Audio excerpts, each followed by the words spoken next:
अपराधियों को नेपाल क्यों भागना होगा, ये आपको समझाएंगे।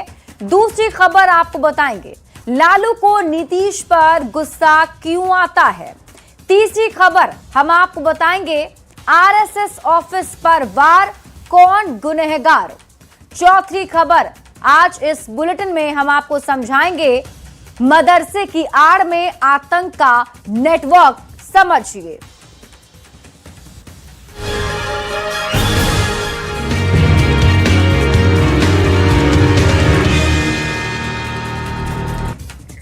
बिहार में ऑपरेशन लंगड़ा अपराधियों का काल बन गया है। 24 घंटे के भीतर पुलिस ने 4 एनकाउंटर किए हैं, जिसमें 4 अपराधी घायल हुए हैं, जबकि एक की मौत हो गई। इधर सीएम सम्राट चौधरी ने अपराधियों को एक बार फिर से सख्त चेतावनी दी है कि या तो अपराध छोड़ दो या भारत छोड़ दो। ये रिपोर्ट देखिए, फिर खबर तो समझिए। 24 घंटे में 4 एनकाउंटर,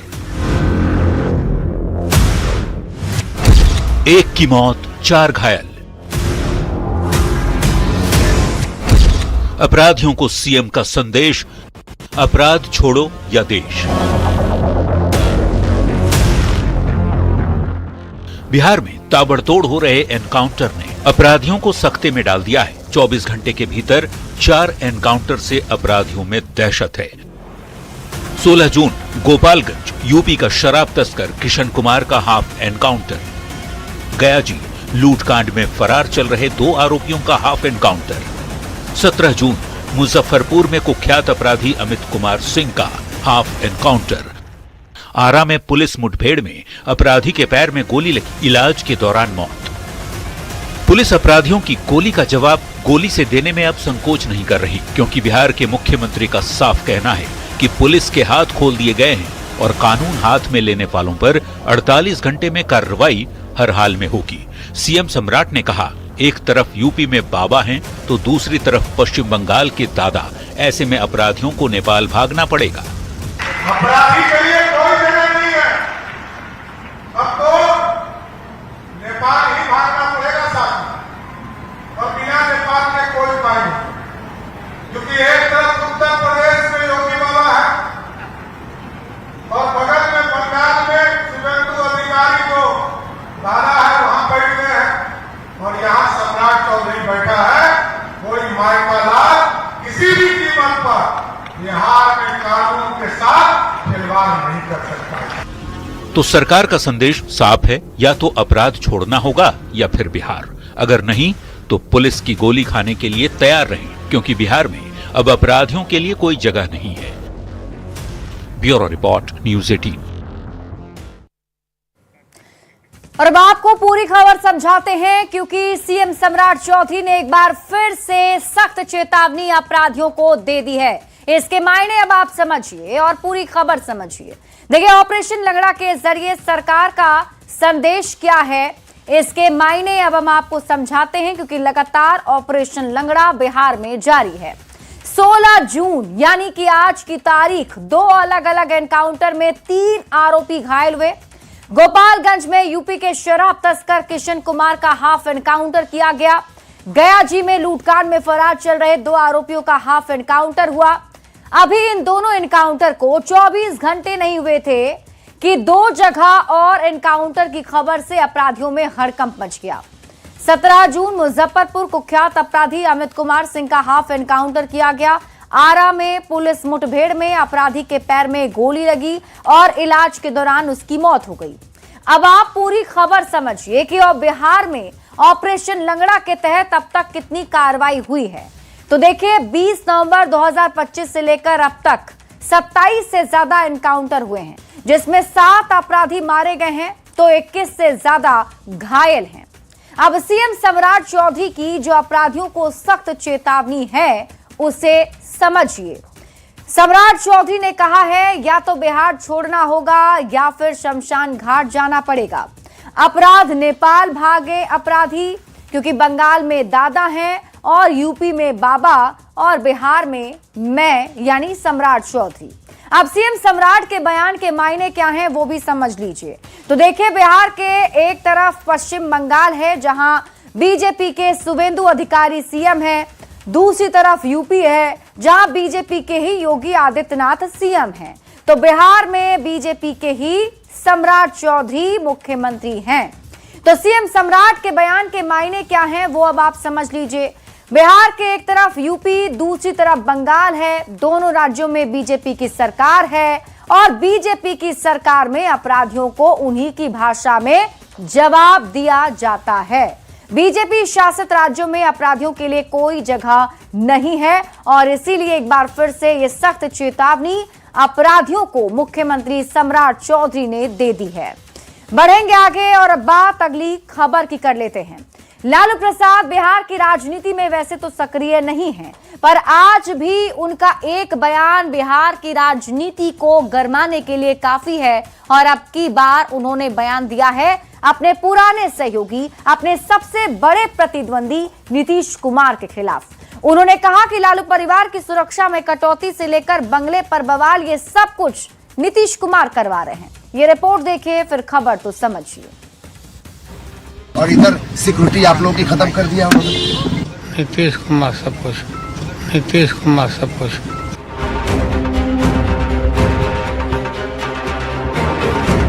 कभी नीम नीम, कभी शहद शहद। लालू प्रसाद और नीतीश कुमार का रिश्ता कुछ ऐसा ही है। नीतीश कुमार को लेकर लालू प्रसाद का ताजा बयान जरा कड़वा है। जब लालू प्रसाद से उनके और उनके परिवार के सदस्यों की सुरक्षा घटाने और आवास विवाद को लेकर सवाल हुआ तो उन्होंने इसका पूरा ठीकरा नीतीश कुमार के सिर फोड़ दिया। अपराधियों को शमशान भेज देंगे और इधर सिक्योरिटी आप लोगों की खत्म कर दिया उन्होंने। क्या हो गया?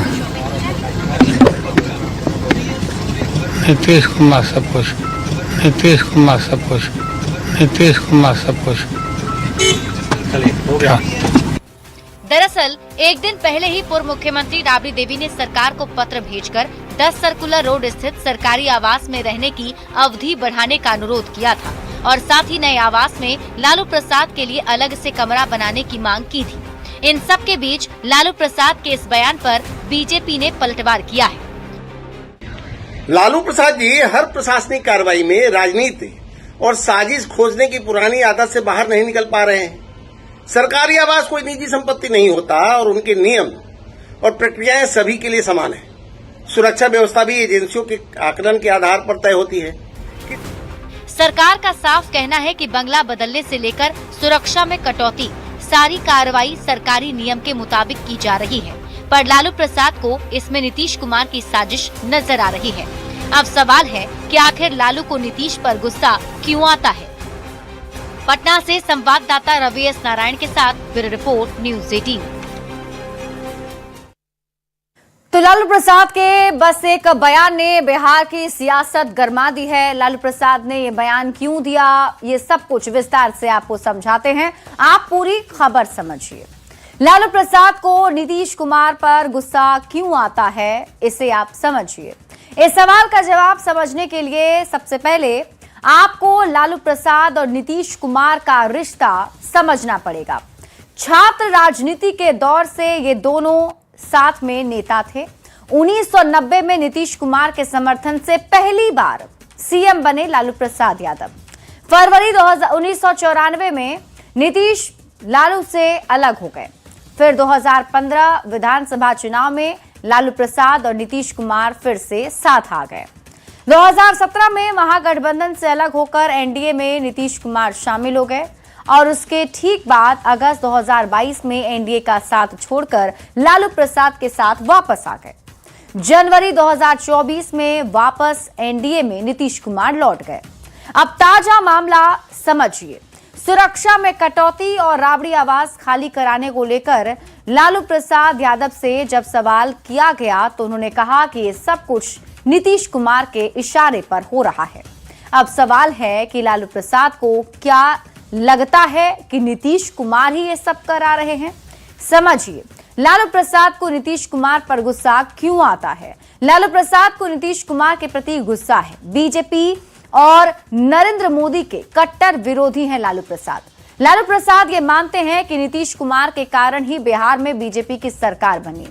लालू प्रसाद को डर है कि सत्ता में आने के बाद बीजेपी लंबे समय तक रहेगी और बीजेपी का पुराना रिकॉर्ड लंबे समय तक राज्य में रहती है सरकार।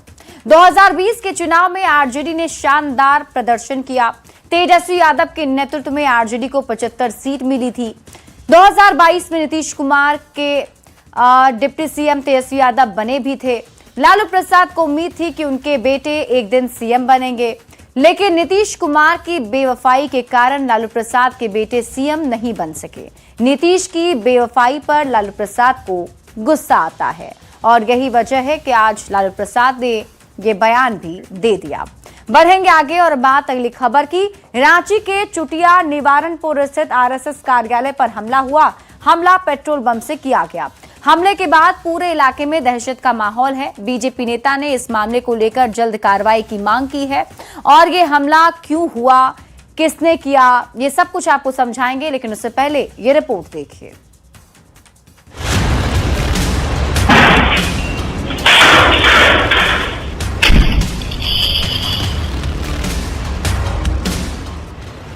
मुंह पर कपड़ा, हाथों में जलती पेट्रोल की बोतल और जोरदार धमाके की आवाज।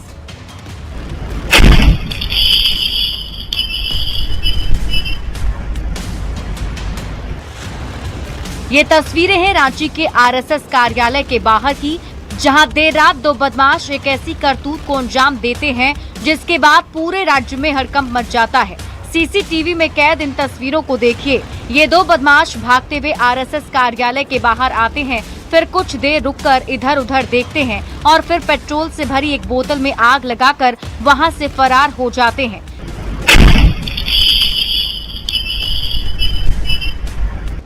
ये पूरी घटना रात करीब 12:30 बजे की है। घटना के बाद स्थानीय लोगों ने पुलिस को मामले की जानकारी दी और डीएसपी समेत बड़ी संख्या में पुलिस बल मौके पर पहुंचे।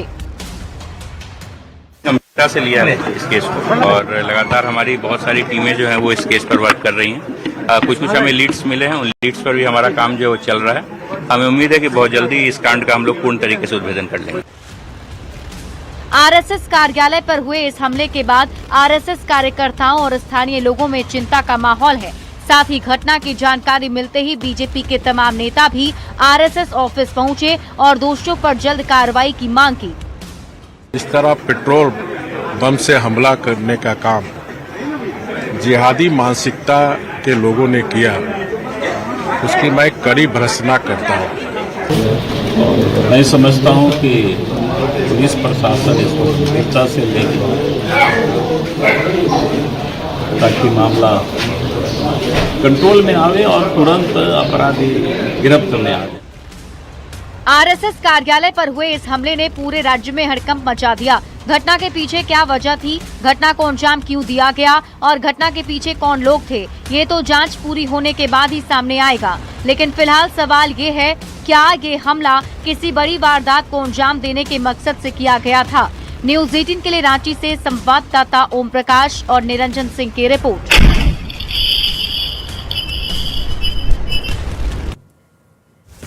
तो आरएसएस कार्यालय पर हमला हुआ। इस हमले के बाद सियासत गरमाई हुई है और इसके साथ ही जांच पड़ताल की मांग की जा रही है। लेकिन हम आपको अब पूरी खबर समझाते हैं। आरएसएस कार्यालय पर आखिर किसने हमला किया, ये बड़ा सवाल अभी बना हुआ है और इसे समझने के लिए आप ये जान लीजिए कि रांची के आरएसएस कार्यालय पर पेट्रोल बम से हमला किया गया। 16 और 17 जून की दरमियानी रात करीब 12:30 बजे की एक घटना बताई जा रही है। कार्यालय के बाहर जो सीसीटीवी कैमरा लगे हुए थे, इसमें ये पूरी वारदात कैद भी हो गई, जो तस्वीरें आप देख भी पा रहे होंगे। दो बदमाश भागते हुए आरएसएस कार्यालय के बाहर आए। बदमाशों के मुंह पर नकाब बंधा हुआ था। कुछ देर तक कार्यालय की रेकी की गई। पेट्रोल से भरी एक बोतल में आग लगाकर उसे कार्यालय के अंदर फेंक दिया गया। पेट्रोल बम फेंककर मौके से अपराधी फरार हो गए। हमले में कोई हताहत नहीं हुआ है, लेकिन यह हमला किसने किया है, इसकी जांच के लिए 4 टीम काम पर लगी हुई है, जैसे कि एनआईए, एफएसएल, झारखंड जगुआर और बीडीडीएस। सवालों के जरिए अब आप इस पूरी खबर को समझिए। सवाल ये, आरएसएस कार्यालय पर हमला करने वाले कौन थे? सवाल ये उठ रहे हैं, आरएसएस कार्यालय पर हमला करने का आखिर मकसद क्या था? सवाल ये भी उठ रहे हैं, क्या ये कोई राजनीतिक साजिश थी? और सबसे बड़ा सवाल, आरएसएस ऑफिस में आग कौन लगाना चाहता था?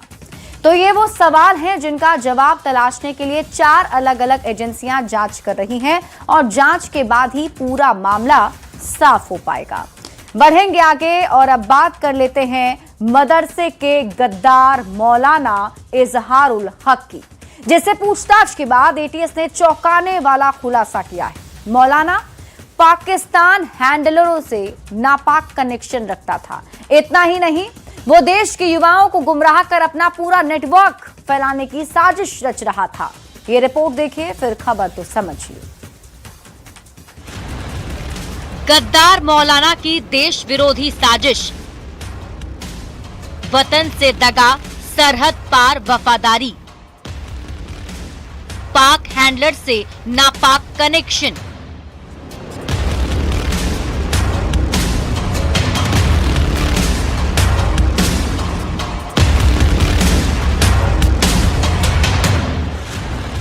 मधुबनी से गिरफ्तार मौलाना इजहारुल हक की साजिशों का अंत नहीं।